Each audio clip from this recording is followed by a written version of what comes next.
안녕하세요, 장신입니다.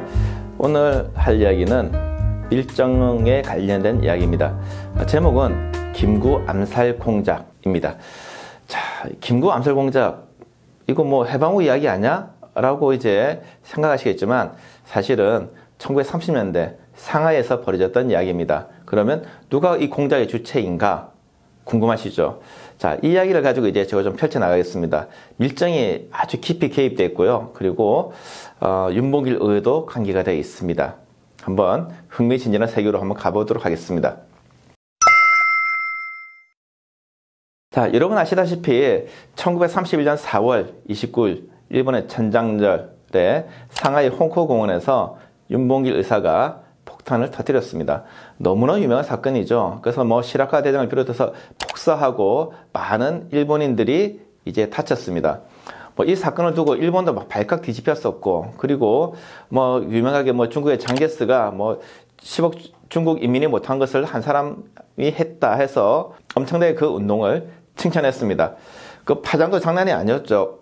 우리가 뭐 교과서에서 배울 때는 어쨌든 아까 말씀드린 것도 있었고, 그 이후에 장제스가 이 일을 벌였던 한인 애국단의 단장이었던 김구에게 무엇을 도와줄까 했을 때 우리의 청년들이 이제 훈련을 할 수 있도록 군관학교에 보내주시오라고 했던 이야기가 유명합니다. 그러면 이게 이제 가장 중요한 이야기고요.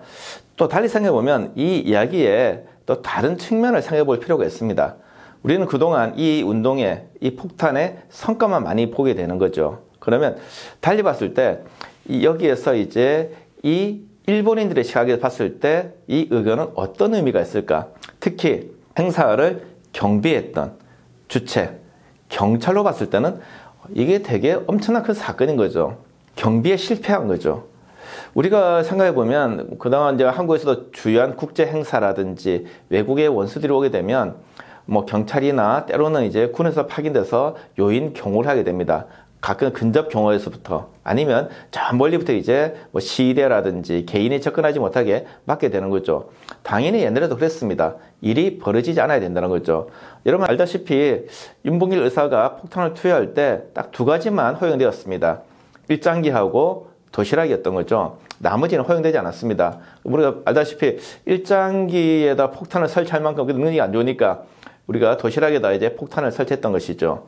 어쨌든 일본어가 유창하고 건물을 통과해가지고 폭탄을 던졌는데 생각보다 그 효과가 컸습니다.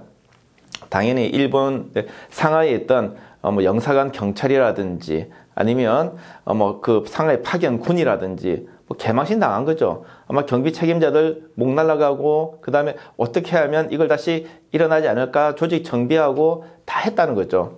기록에 다 남아 있습니다. 자, 그리고 또 하나. 그러면 주모자를 잡아야죠. 자, 윤봉길은 잡았습니다. 현장에 체포되었어요. 근데 배우가 알 수 없었던 거죠. 그 배우를 잡기 위해서 수없이 많은 일들이 벌어졌던 거 알고 있죠. 상해 조계에 들어가서 탁 치고 잡아갔습니다. 그 와중에 우리 유명한 도산 안창호도 그때 잡혀갔던 것이죠. 자, 이렇게 많은 사람들이 의외의 피해를 보게 되니까 백번 김구가 도피처에서 이제 밝히는 거죠. 작탄의 진실, 그러니까 어떻게 보면 상해 폭탄 의혹의 진실을 밝히는데 우리가 했다고 하게 되는 거죠. 그러면 이 상하이 영사관이라든지 군에서는 무조건 김구를 잡아야 되는 거죠. 예전에도 김구는 1급 수배자였지만 이제는 더욱더 용납할 수 없는 사람이 되는 겁니다. 그런데 잘 알다시피 우리 백범 선생이 정말 도망을 잘 쳤어요. 일대 뭐 숨어가지고 일단 나오질 않는 거죠. 일본 경찰들이 아무리 뭐 밀정을 파견해서 정보를 팔락해도 어디 있는지를 알 수가 없어요. 자기들끼리도 서로 경쟁하면서도 정보를 공유하는데 어느 것도 정확한 게 없는 거죠. 몇 년이 흘러갔습니다. 어떻게 보면 상하이 영사관 경찰에는 영사관 자체의 경찰도 있지만 거기는 또 대만 총독부라든지 조선 총독부가 파견된 또 경찰도 있어요. 우리 같으면 제외 공간에 뭐 이제 뭐 국정원에도 파견되고 경찰에도 파견되고 국방부도 무관 파견 이런 거 똑같다 생각하시면 됩니다. 여기에 파견된 조선 총독부의 밀정 관리 기관이 있어요. 그게 이제 이름도 좀 이상하지만 뭐 경무국 파견원이라 불러요. 그러니까 그게 뭐 기구이자 사람인데 그런 게 있습니다. 어쨌든 자기 임기 내에 한 사람이 임기를 못했어요. 그래 못 잡아냈어요. 그러니까 두고 이제 뭐 책임자가 바뀔 때마다 김구를 체포하는 것이 이들의 염원이 된 것이죠. 그러다가 1935년쯤에 새로운 계획을 짭니다. 이른바 김구 제거 공작입니다. 요 내용을 좀 살펴보겠습니다. 자, 35년부터 이제 경무국 파견원들이 나름대로 김구를 죽여버리겠다 생각해요. 잡을 수가 없으니까 차라리 시체라도 데려가자 하게 되는 거죠. 근데 나름대로 안을 몇 개 짜봤습니다. 크게 세 가지 짰는데요. 뭐 이렇게 하나는 이제 내분을 이용한다, 하나는 이제 뭐 반대팔을 이용한다, 이런 걸 해서 한 세 가지 했는데 처음에 가능하면 먼저 쓰기로 했어요. 그래서 뭐냐면 아나키스트를 쓰는 방법을 이용했습니다. 당시에 상하이 독립운동이 되게 관계가 복잡해요. 어떻게 보면 서로가 사이좋게 단합하다가도 아주 비밀 활동을 하다 보니까 사소한 오해만 쌓여도 서로 적대시하는 경우가 많았습니다. 그런데 당시에 그 아나키스트 그룹의 정함이라는 아나키스트 지도자가 있는데 그가 친한 어떤 아나키스트 청년 하나가 체포되었어요. 근데 이 과정에서 아마 김구 쪽에서 좀 협조를 해주지 않았다. 풀려나는데 아마 그런 오해가 있었나 봐요. 조금 어떻게 갈등이 쌓이고 있었습니다. 그걸 어떻게 보면 이 경찰들이 좀 캐치를 했어요. 포착한 거죠. 그래서 자, 아나키스트를 이용해서 김구를 제거하자. 지금 서로 사이가 좋지 않으니까 라고 했습니다. 그럼 어떻게 접촉할 것이냐? 일단 자기들도 이 아나키스트를 접촉할 수 있으면 그 전에 잡았죠.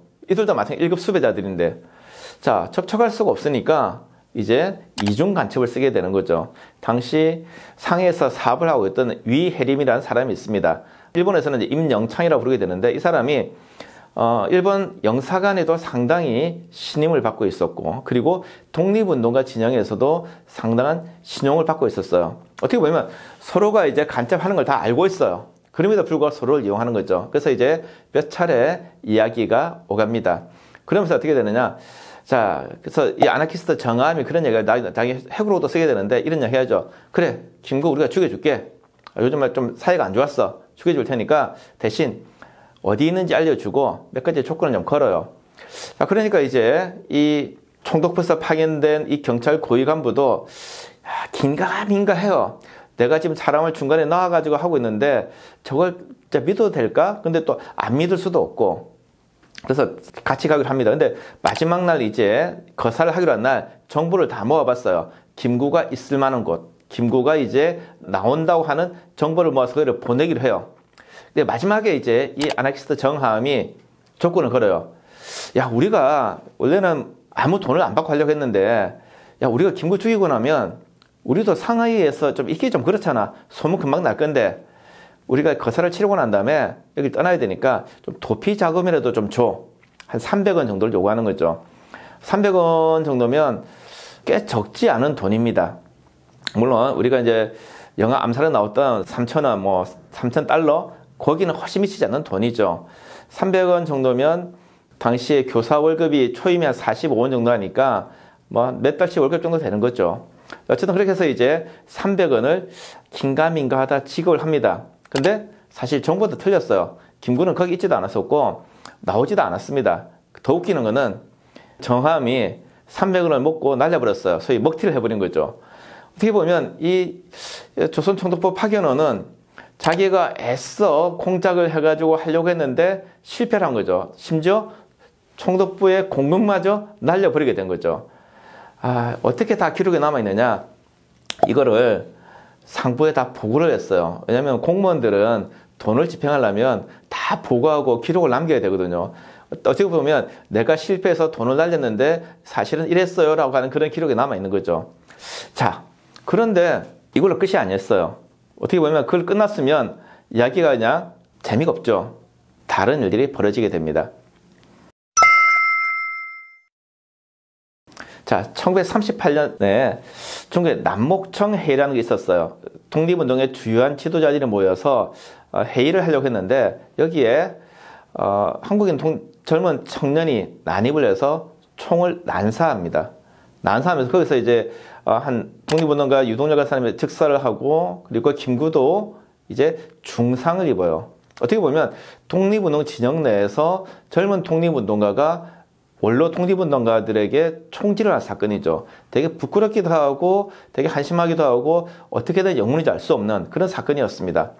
그때 백범이 오랜 투병생활 끝나가지고 자기가 나중에 백범일제 해고할 때 이것은 누구의 일인 것 같아 라고 말을 해요. 그 사람은 자신의 경호대장이었어요. 오랫동안. 그러다가 이제 멀어진 사람인데 아마 그 사람이 요즘 돈을 씀씀이를 보았으니까 아무래도 이상해 라고 해고를 남겨놓았던 거죠.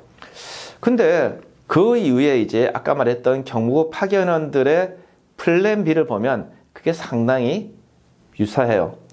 원래 보면 그 이후에 행정은 나오지 않습니다. 파견원들이 어떤 계획을 실행했는지 나오지 않는데 거기 하나 만약 일이 되지 않았을 경우에 어떻게 쓸까 하는 게 나와요. 거기 보면 경호대장인 박창세라는 사람이 있는데 이 사람의 아들 하나가 되게 마약 중독자예요. 마약 중독자이기도 하면서 마약을 거래하기도 하는 거죠. 수시로 영사관 경찰에 붙들려가요. 어떻게 보면 일본 경찰도 이를 예를 어떻게 활용해 볼까? 독립운동 진영에 대해서도 아들이 계속 경찰서 왔다 갔다 하는데 믿을 수 있을까? 이게 의구심이 오갈 때였어요. 근데 35년 단계에서는 그래도 아직 저 사람이 김구에게 충성스럽다. 이용하지 못할 것 같아. 라고 했었어요. 그런데 이제 A가 끝나고 플랜 B를 가동해 보니까 이제 때가 된 거죠. 이 박창세라는 사람에게는 아들이 둘이 있는데 첫 번째는 마약 중독자였고 둘째는 권투 선수였어요. 뭐 20살도 안 되는데 권투를 너무 잘했어요. 물론 지금처럼 대회가 있는 것도 아니고 상하이에는 수없이 많은 외국 선박이 들어오는 거죠. 군함도 들어오고 상선도 들어와요. 그러면 그 배에서 권투 좀 한다 하면 한번 권투를 해요. 체급을 맞춰서. 너무나 주먹이 빠르기 때문에 황색 화살이라 불렸어요. 어떻게 보면 상해에서는 최고 챔피언인 거죠. 이 친구가 꿈이 있는 거죠. 나 이제 뉴욕 같은 데 가가지고 세계 챔피언이 되고 싶어. 그런데 아버지가 독립운동가야. 여건이 안 나오는 거죠. 여기에 접근하는 거죠. 지금 큰아들은 계속 들락날락거리고 있으니까 큰아들 때문에도 이 사람이 운동진에서 밀려나 있고 둘째 아들은 꿈이 있는데 어떻게 도와주지? 그래서 이제 아까 경무국 조선총독부 파견을 하고 상하이 영사관경찰 관계기관이 다 협조해가지고 이 친구에게 먼저 조선에 들어갈 여건을 만들어줘요. 비자를 만들어주는 거죠. 그래서 이제 이 친구가 일본을 거쳐서 조선에 들어갑니다. 여기 누가 있느냐? 이제 여원영이 있죠. 여원영이 조선중앙일보를 경영하고 있을 때인데 여원영이 워낙 만능 스포츠맨이잖아요. 그리고 상하이도 있었어요. 다 알아요. 그러니까 뭐냐면 당대 신문에서 이 스포츠를 권투 경기 기사를 아주 크게 해주는 거죠. 자, 상하이에 황색 화살이 왔다. 다 과연 조선은 누가 이길 수 있을 것인가? 라고 해서 이제 대대적으로 이제 프로모션을 하는 거죠. 야, 정말 큰일이 벌어질 것 같아요. 그런데 웬걸 처음부터 상대하자마자 졌어요. 이런 뭔가 그림이 안 나오는 거죠. 그리고 난 다음에 평양 원정을 갔는데 하필 그때 남경 군관학교 사건이 터져요. 형이 잡혀가네요. 그러면서 이제 경기도 없어지고 흐지부지 해버리는 거죠. 이게 사건이 이제 끝나는 줄 알았어요. 그런데 38년에 이제 남목청에서 적유 사건이 벌어지는 거죠. 자, 어떻게 연결될까? 아까 말했듯이 김구는 박창세를 의심했어요. 갑자기 돈 씀씀이게 했다. 아들이 영상으로 들락날락거려. 이제는 운동 진영에 어울리지 않아. 우리가 이걸 이제 합리적으로 추론해 보는 거죠. 플랜 B를 가동해서 박창세를 통해서 박창세 직접 못하니까 그에게 거금을 송금하고 그리고 그가 사람을 써서 김구를 저게 했구나. 라고 이제 그림을 맞추는 거죠. 대체로 이 부분에 대해서는 이제 논문도 나와 있고 학계 사람들도 대체로 동의하는 거죠. 자, 윤봉길 사건의 여파가 여기까지 가게 되는 거죠. 물론 이걸 하는 데는 그냥 경무국 파견을 혼자 하는 건 아니죠. 뭐가 필요하냐? 밀정이 필요해요. 원래 경무국 파견원의 역할은 뭐냐? 밀정을 관리하는 겁니다.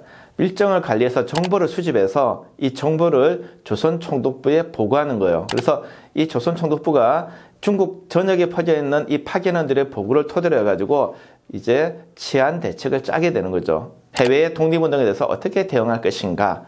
근데 이거는 이제 상하이에 있는 영사관 경찰들과도 공유하지 않아요. 왜냐하면 계통이 달라요. 영사관은 외무성 쪽이고 여기는 총독부인 거죠. 서로 협조하는 척 하면서도 정보를 따로 하는 거죠. 지난번에도 말씀드렸지만 관할 문제인 것처럼 일본인들도 무조건 다 서로 이제 대일본 제국에서 협조하지 않아요. 우리 조직, 우리가 최고 이런 것도 분명히 존재하는 거죠. 자, 이제 마무리하겠습니다. 자, 우리가 이제 백범 김구 암살 공작을 통해서 우리가 이제 밀정의 활약을 좀 보았습니다. 그런데 자, 밀정을 했을 때 밀정의 역할이 무엇이었을까? 밀정은 정보를 수집하고 그래서 그 정보를 바탕으로 해서 이제 독립운동을 탄압하는 게 목적이었어요.